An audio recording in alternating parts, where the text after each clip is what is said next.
Hello आज्ञा मैंने नमस्कार। ए वीडियो रे आपण मैंने जानी पारिबे किपरि नवीन कार्ड आवेदन करि पारिबे। ता सहित मो सेवा केंद्र चलुथिबा भाई भौणी मानकु मध्ये किछि साहाय्य हबो। तो चलंतु देखिबा नवीन कार्ड किछि बेनिफिट। मु पूर्व वीडियो रो तयारी करिछि, आपण माने जदि देखि नाते ताहेले देखिबे, मो डिस्क्रिप्शन तार लिंक दे देबी। आपण माने पूरा फुल डिटेल्स जानि पारबे से वीडियो देखिले। तो देखंतु टिके देखौछ आपनकु बेनिफिट्सटा। तो cashless care for 1.1 crore of citizen of Odisha, 5 lakh cashless care for family, 10 lakh cashless care for women in family, 494 package under 9 critical categories. तापर आपण रजिस्ट्रेशन साइकिल 6 जनवरी 2024 रु स्टार्ट अछि और क्लोज 16 जनवरी 2024 पर्यंत अछि। तो आपण माने अप्रूवल प्रोसेस देखंतु। First level verification panchayat nodal officer, second level verification block nodal officer. तो आइए मैंने आपण माने मो नेक्स्ट जो वीडियो अपलोड करिछि सेटा आपण माने देखिबे। मो डिस्क्रिप्शन रे लिंक दे देबी, आपण माने पूरा फुल प्रोसेस जानि पारबे के माने आवेदन करिवे के माने पारिबे नै। तो देखंतु हमर मो सेवा केंद्र चलुथिबा भाई माने ए पेज टी आपण माने जानि पारिथिबे। आपण माने जेतेबेले आपनकर जो ओडिशा वन रे लॉगिन कला परे आपण माने health and family welfare department select करबे 5 नंबर ऑप्शन को। तापर आपण माने एठारे ऑल कर देबे, सिलेक्ट ऑल कर देबे। तापर बीएसके स्कीम तापर आपण माने सर्च कर देबे। सर्च कला परे 5 नंबर ठारे क्लिक करबे। क्लिक कला परे आपण माने एपरि पेज टी आसी जाय। तापर आपण माने प्रोसीड करबे। प्रोसीड कला परे आपण मानकु आपनकर आधार नंबर मांगिबो। देखो आपनकर आधार नंबर, तापर आपनकर जो मोबाइल नंबर, ईमेल आईडी पर किछि मांगिबो। तापर प्रोसीड करबे।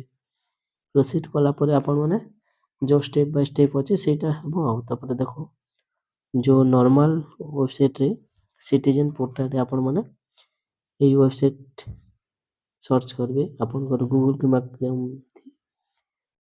जो सिटीजन पोर्टल रे समस्त जोटा करि पारिबे। क्लिक कला परे एपरि किछि इंटरफेस आसीबो। अप्लाई नवीन कार्ड एठारे क्लिक करबे। नवीन कार्ड ठारे क्लिक कला परे तापरे एपरि पेज टी आसीबो। आपण माने डिक्लेरेशन पढि नेबे। तो डिक्लेरेशन पढि नला परे सब को क्लिक करि देबे। क्लिक कला परे आपण माने आपनकर आधार नंबर एंटर करबे। आधार नंबर एंटर करि सारला परे आपण माने गेट ओटीपी मध्ये करि पारबे। आईरिस करबे, फिंगरप्रिंट मध्ये करि पारबे। तो आपण माने गेट ओटीपी कर देबे। आपनकर ओटीपी गोटे पले आसबो आपनकर मोबाइल के ओटीपी पले आइले आपण माने फिलअप करबे। तापरे वैलिडेट एंड कंटिन्यू रे क्लिक करबे। यदि क्लिक कला परे तापरे एपरि पेज टी आसीबो।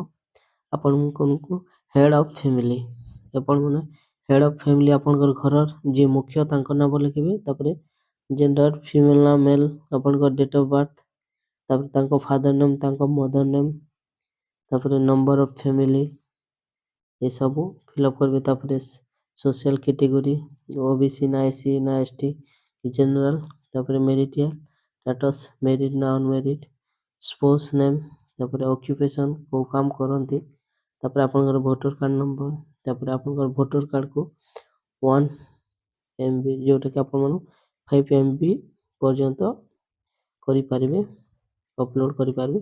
तापर आपनकर मोबाइल नंबर देबे और गेट ओटीपी करबे। ओटीपी देला पर आपण माने वेरीफाई करबे। वेरीफाई करि सारला परे एपे परे पेज टी आसीबो। तापर आपण माने आपनकर गां ना देबे।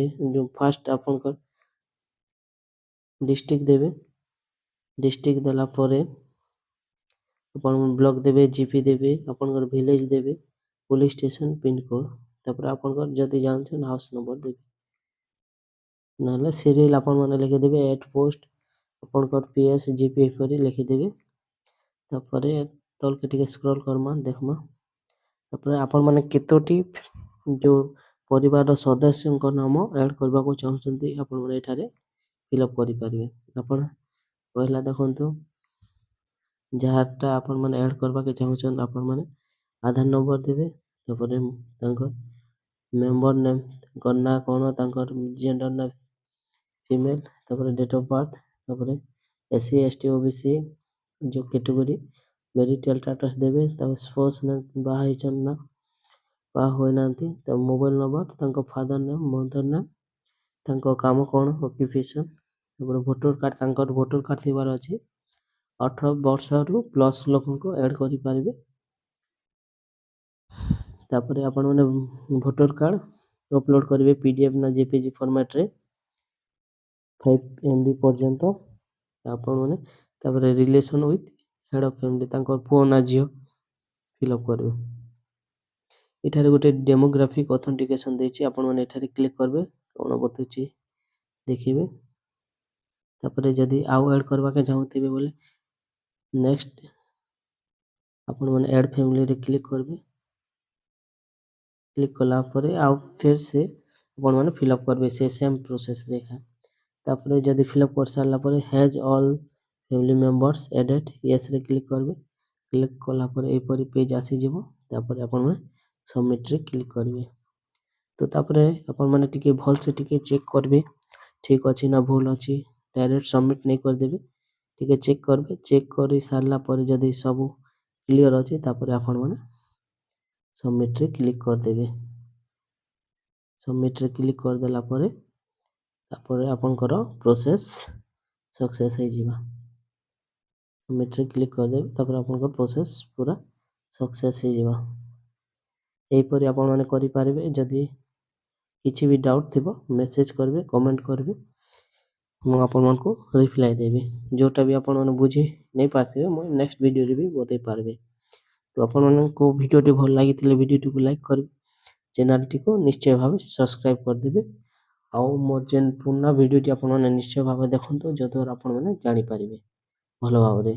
ଧନ୍ୟବାଦ।